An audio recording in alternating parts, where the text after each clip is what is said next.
અમદાવાદમાં 10 એપ્રિલના દિવસે સિંધી ધર્મનો પવિત્ર તહેવાર ચેતી ચાંદ તેમજ 11 એપ્રિલના દિવસે ઇસ્લામ ધર્મનો પવિત્ર તહેવાર રમઝાન ઈદ છે। આ દિવસે રજાઓ જાહેર કરવામાં આવેલી હોવા છતાં પણ અમુક શાળાઓમાં પરીક્ષા જેવા શૈક્ષણિક કાર્યો આયોજિત કરવામાં આવ્યા છે અને તેની જાણ વાલીઓને થતાં જિલ્લા શિક્ષણ અધિકારીને આવેદનપત્ર આપવામાં આવ્યું હતું। આ બાબતે તેમના દ્વારા જાહેર રજામાં તમામ શૈક્ષણિક કાર્યો પરીક્ષા રાખી શકાય નહીં તેવો પરિપત્ર જાહેર કરવામાં આવ્યો હતો।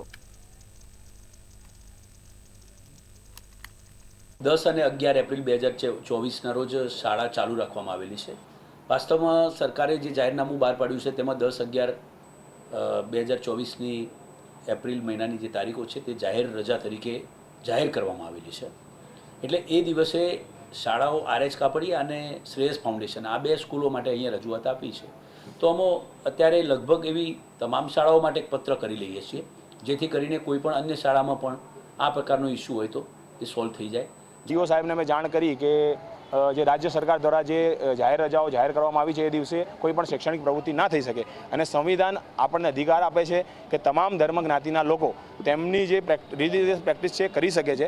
એ બાબતે આ રીતે રોકટોક કરવું એ ખૂબ અન્યાયપૂર્ણ વસ્તુ છે। તો આ બાબતે ડીઈઓ સાહેબ દ્વારા અમારી માંગને યોગ્ય ગણવામાં આવી અને એમની દ્વારા કહેવામાં આવ્યું કે આ પ્રકારની જો કોઈ પ્રવૃત્તિ થઈ રહી છે તો અમે એમને જાણ કરી અને અમે એમને નોટિસ ભજવીશું અને તદુપરાંત એ લોકોને અમે એક જાહેરનામું અમદાવાદ શહેર માટે એક જાહેર કરીશું કે જેની અંદર આ પ્રકારની કોઈ એક્ઝામ થતી હોય તો એક્ઝામ કે શૈક્ષણિક પ્રવૃત્તિ તેને રદ કરવામાં આવે।